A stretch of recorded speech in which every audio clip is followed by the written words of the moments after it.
Now, huge numbers of working-class Americans voted for President Trump in the last election, even as he promised to extend tax breaks to the richest in the country. And our next guest claims Trump was about to exploit working-class anger towards educated elites to win the presidency, despite some of his signature policies having the potential to make their lives measurably worse. Harvard philosophy professor Michael Sandel joins Michelle Martin to discuss what he says is the widening income and education gap in the U.S. that's helped fuel Trump's populist rise to power. Thanks, Bianna. Professor Michael Sandel, thank you so much for joining us.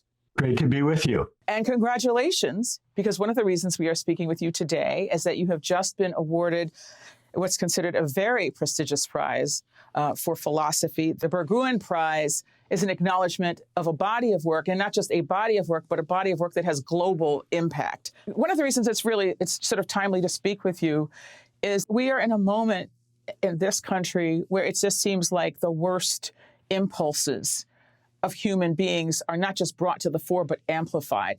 You know, we talk a lot about political polarization, but what we seem to be seeing is like political hatred.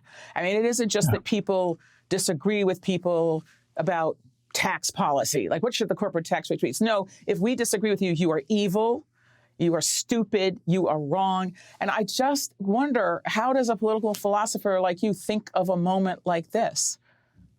Well, you're right, Michelle. Our civic life isn't going very well. What passes for political discourse consists of shouting matches, of ideological food fights, where people argue past one another without really listening. And so part of what I try to do as a teacher of political philosophy, but also when I have the opportunity to travel around the world and to speak to public audiences, especially to younger people, is to really invite them to engage in a discussion, not only with me, but with one another, on some of the most ethically fraught questions, the moral and civic dilemmas of our time. And what I find is that given the opportunity, given the occasion to step back, there's a hunger among people generally, democratic citizens, but especially young people, to reason together, to argue together, to debate together in public about big questions that matter. The problem is that our political parties aren't really attending to this. The mainstream media, for the most part, does not provide these kinds of forums for serious public debate, and social media only makes things worse. So we need to lean against these tendencies, the hollowing out of our public discourse, if we're to address the questions that really matter for self-government. Now, so forgive me for asking the question in this way, but you've spent much of your career at one of the country's most elite institutions. And I'm just wondering how it is that you're so convinced that people who don't have the opportunity and the privilege to spend time at one of these elite institutions have this hunger, as you see it. Yes, it's a fair question. Fair enough, Michelle. And here's an unscientific sampling based on my own experience. When people have read my books abroad and when I get a chance to travel around, well, in this country, but also in other parts of the world, I try, where possible, to find not only university audiences, young people who attend prestigious universities, but also to connect with people who may not have gone to university. For example, in Brazil, where I visited a number of times, I've had an opportunity to go into favelas, the urban areas on the hills, let's say outside Rio, where people are struggling with violence. And yet there are civic associations where people come together, and I've been able to meet with them, and we've talked about the meaning of justice, community, citizenship, voice, violence, how to confront it.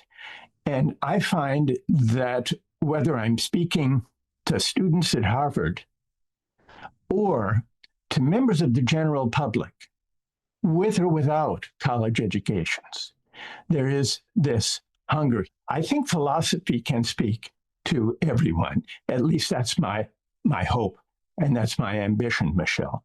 Why do you think it is that somebody like Donald Trump, born to wealth, accumulated much more over his time in public life, Right. has been able to claim so much loyalty from people whose lives are so different from his?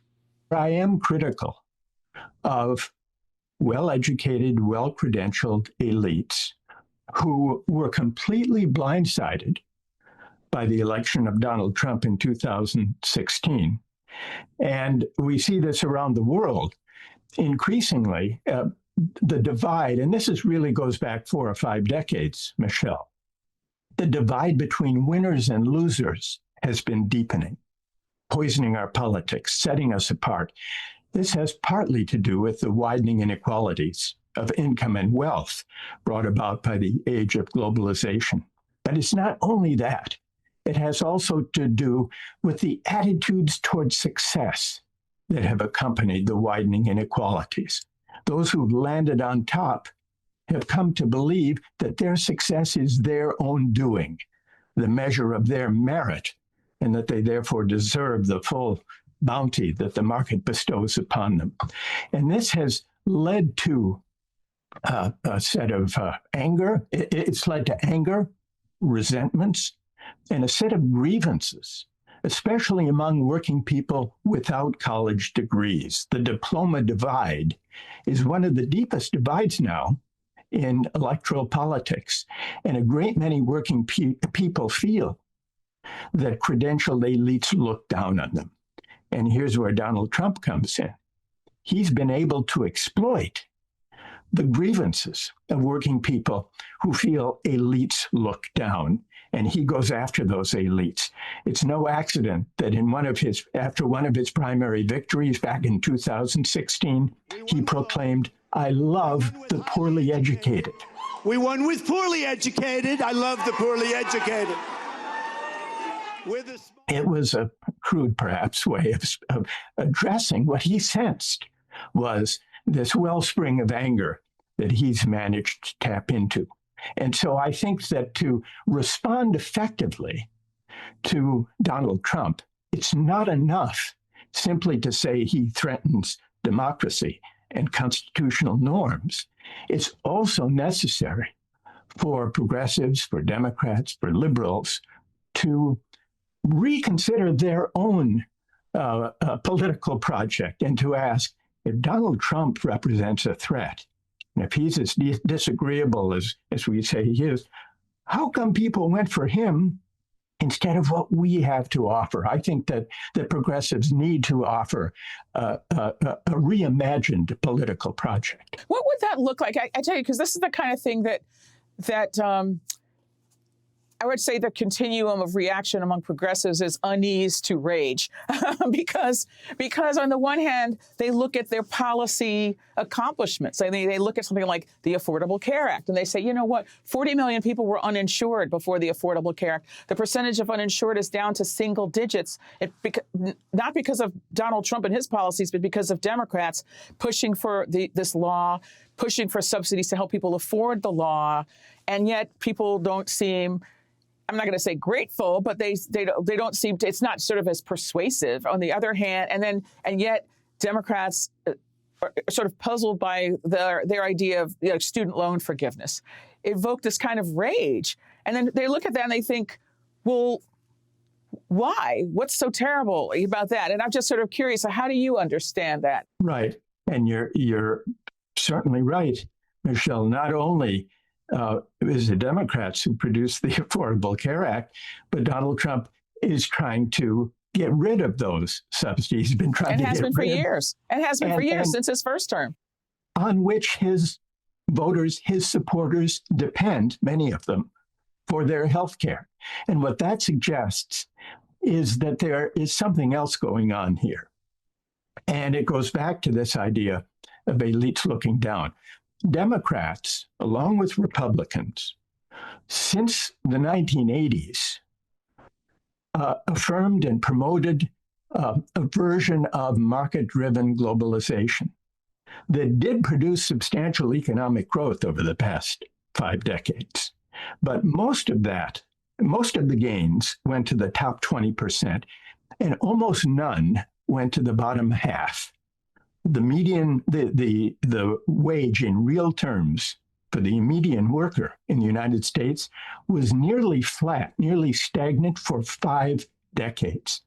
And this was during a period when Democrats, as well as Republicans, promoted free trade agreements, the deregulation of the financial industry, when the financial crash came, the Wall Street bailout, and valorized getting a college degree. The response to inequality was, if you want to compete and win in the global economy, go to college. What you earn will depend on what you learn. You can make it if you try. But it turned out that individual upward mobility through higher education is not an adequate response to inequality. In fact, it adds that mantra, I call it the rhetoric of rising. It adds insult to the injury of economic inequality, because it says to people, if you're struggling in the new economy, and if you didn't get a degree, your failure must be your fault. Those of us who spend our days in the company of the credentialed can easily forget that most of our fellow citizens do not have a 4-year college degree. About 60% do not. So it was folly for Democrats and mainstream Republicans to create an economy that sets as a necessary condition on dignified work and a decent life a 4-year degree that most people don't have. So what that suggests is we need to focus on the dignity of work, asking how to make life better for everyone who contributes to the common good, whether or not they have a college degree. Why do you think it is that, in your view, the center-left or progressives are, as you put it earlier, I don't know that I would say this, but allergic to infusing these sort of political discussions with a moral sensibility? Right. Why do you think that is? Well, it's not merely politesse. It's principle. I think it's a misplaced principle. But it's the idea, it's a certain version of liberal political philosophy that says, since we all disagree in pluralist societies about the meaning of virtue and the good life, the fundamental principles of justice and rights by which we live together should try to be neutral toward those contested moral and sometimes religious controversies. This is the way to contend with moral disagreement according to a certain version of liberal political philosophy. It's not just politesse. It's the principled conviction that we should try to respect disagreement, moral disagreement, by avoiding it for political purposes. Interesting. To avoid coercing people, to avoid imposing values on those who may disagree. But a value-neutral politics is not inspiring to anyone. People want public life to address larger questions of values and meaning. And so I think that progressives should overcome their hesitancy, even their allergy sometimes, and this is not true of all progressives, but it's a strain within liberalism, and embrace rather than avoid moral argument in politics. Is there anybody on the left who you think is doing this, or the center left who's doing this well? Well, if we can look back to recent history, I think we can find examples. Martin Luther King drew explicitly on moral and sometimes religious arguments in his politics, in making the case against segregation, Jim Crow. He drew on a morally resonant, spiritually rich political vocabulary And that was an important part of his power and appeal. Robert F. Kennedy in 1968, I don't mean the junior, I mean the senior, RFK. He was onto this when he was speaking about the war in Vietnam and poverty in America. He was drawing on a morally and spiritually grounded political rhetoric, political discourse, and it was very compelling. And so these are two examples. Well, that's kind of depressing, though. These are both, I mean, those are both gentlemen who lived some decades ago, and those are both gentlemen who met an untimely end by being assassinated, in part because of their,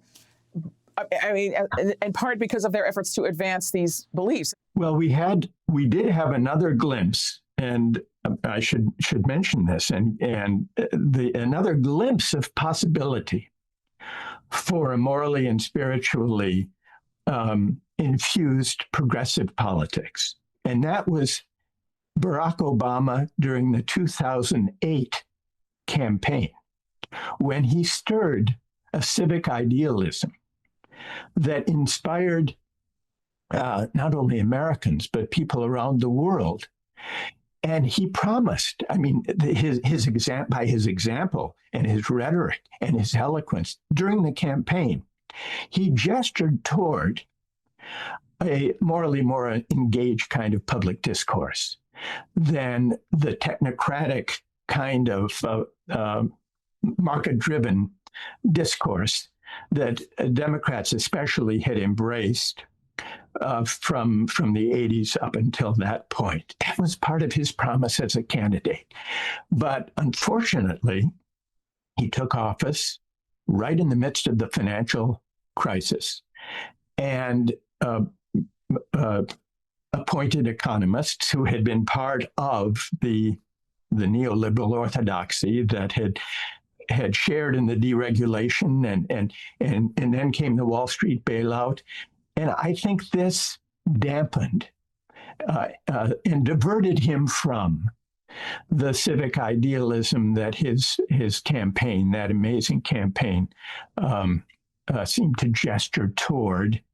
And Democrats slid back into more technocratic habits and modes of political argument. But there was a glimmer there.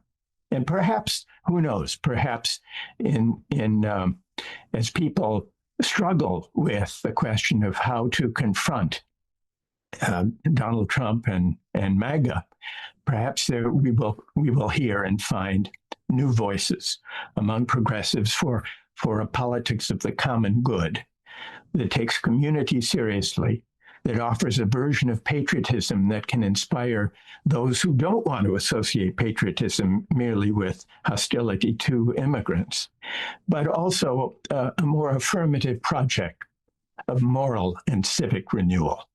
Professor Michael Sandel, thank you so much for speaking with us, and congratulations once again. Thank you, Michelle.